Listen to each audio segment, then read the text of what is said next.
Hi guys, and I'm parked up waiting around again. Yay! I don't mind that. Makes life so much easier. As you can probably tell, my voice is just not bothering to come back. And please don't think I have done one every single day.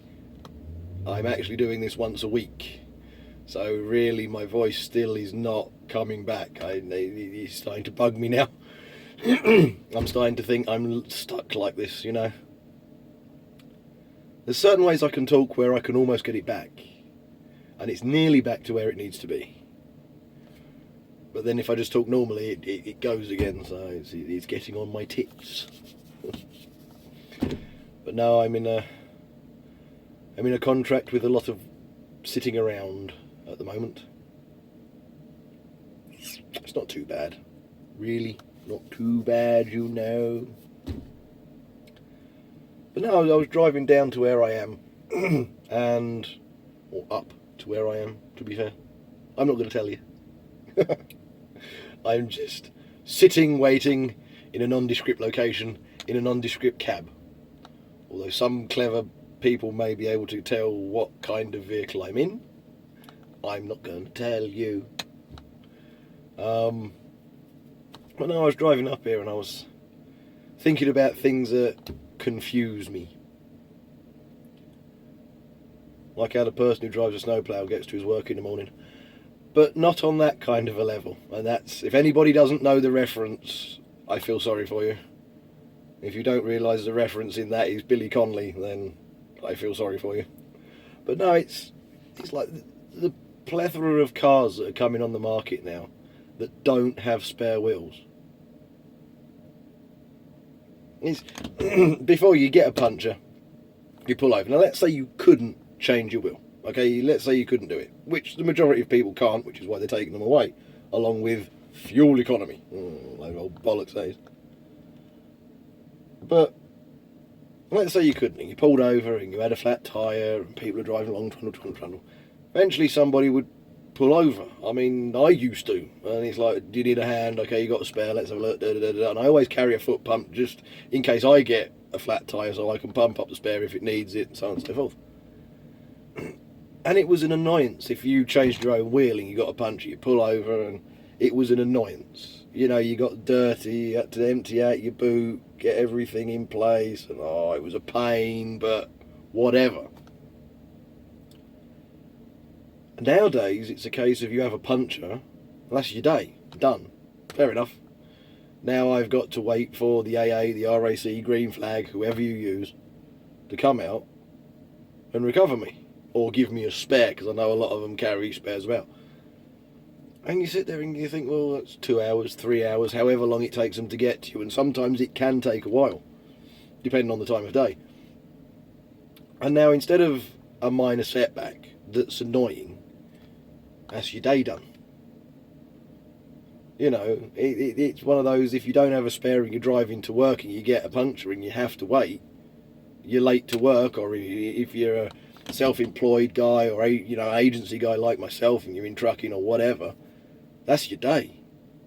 You know, your agency will just find someone else to put in there and then you're done. You're down the cost of a tyre and you haven't got the shift to show for it.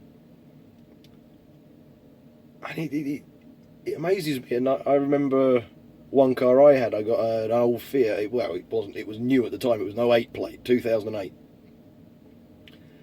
And it was the T-Jet 150, so that's what, the 1368cc with 148 horsepower? Nerd.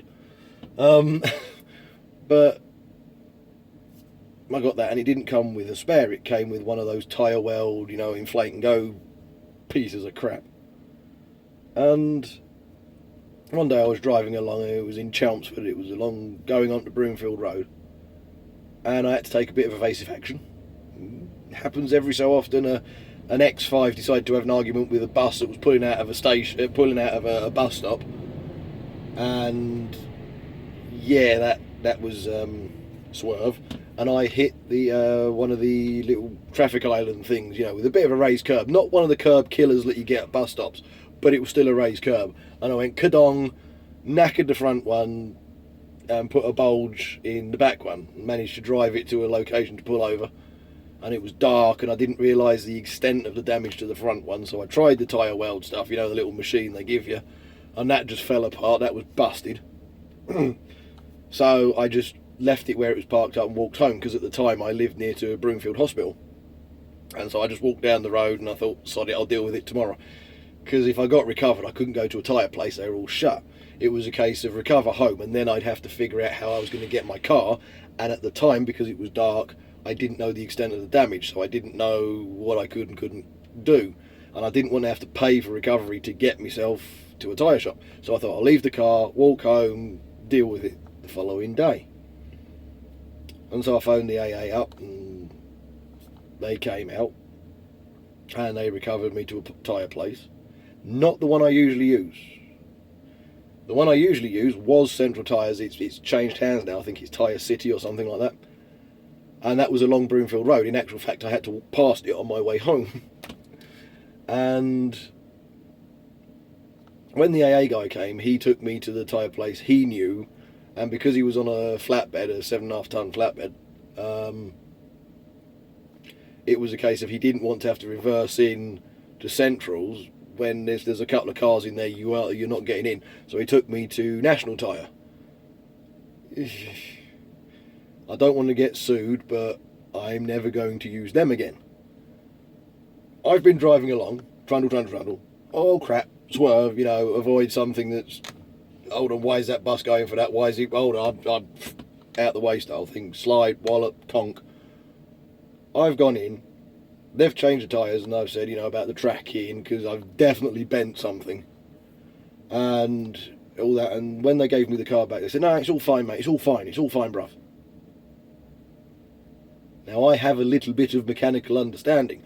I know introducing a car sliding, not sideways, but, you know, understeering at about 30 something miles an hour into a curb, front wheel first, your track rod probably going to be bent, ball joints probably going to be a bit iffy, you know, you're going to at least need your tracking doing whatever. So I drove from there, and I drove around to my mate's, what was Central Tyres. And as it was going up on the lift, you could see everything I'd bent, and I was just totally nut up in my head. I was like, this is going to get expensive. But anyway, we sorted that one out, and I thought, right, I can't have this. I can't lose my car. I can't be in this situation. So I went to Fiat in Chelmsford. Glyn Hopkins, if anyone's curious. But this is, again, we're going back 2008, 2009.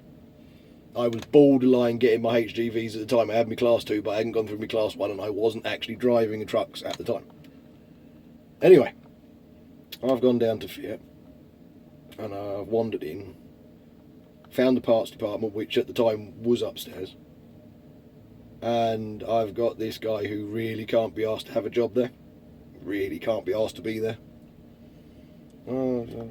He's wandered out, style thing, and I've said, look, I've got a Fiat Bravo, I'd like to buy a spare for it, please. And he said, what's your number plate? So I gave him the number plate, and typed it in, car cams up on the system, and he's like, we don't do spares for that vehicle. I went, you do them for the diesel version? Yeah, but we don't do them for the petrol version. We don't do spares for that vehicle, sir. The diesel wheel is exactly the same as the petrol one. Okay, there's no difference. They're interchangeable.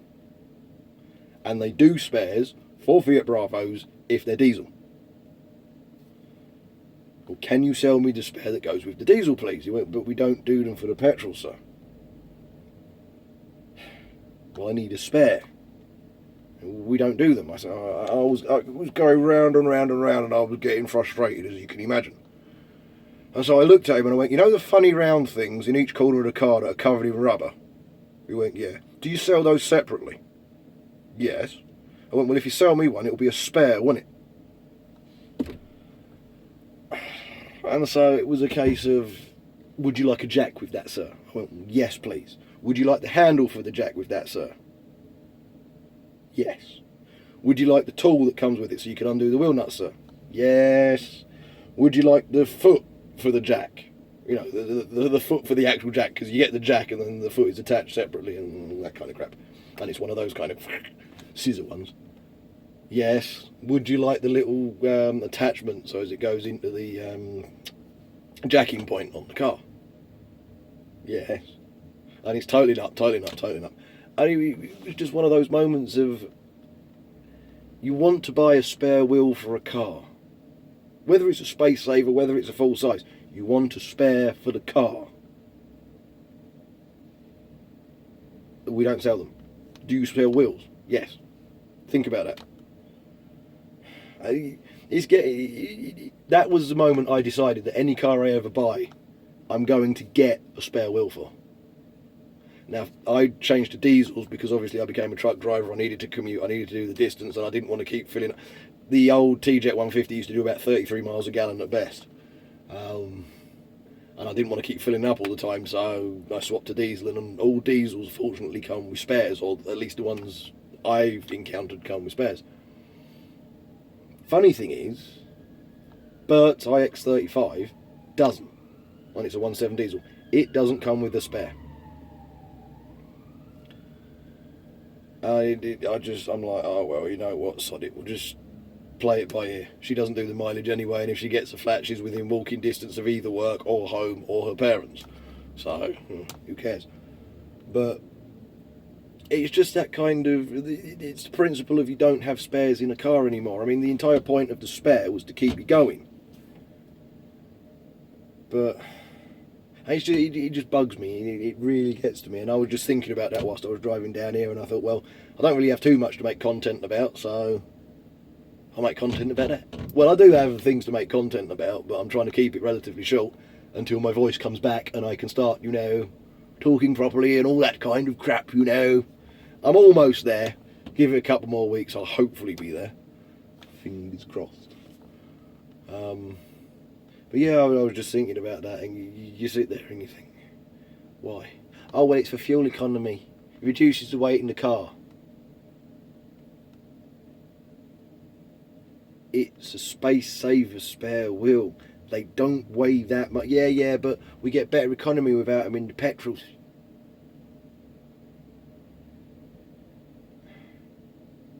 Really? It just bugs me. I mean, I have noticed some car companies are starting to reintroduce them into the petrols because it has been causing carnage. People have been getting flat tyres, having to wait God knows how long for the recovery guys to come out, and making complaints. Because it really is a case of, you get a flat tyre on your way to work, you're going to be late by a long time. Not just the kind of half hour that you used to be late by. Hours. You got a lot of explaining to do. Oh, well, I had a flat tyre, boss.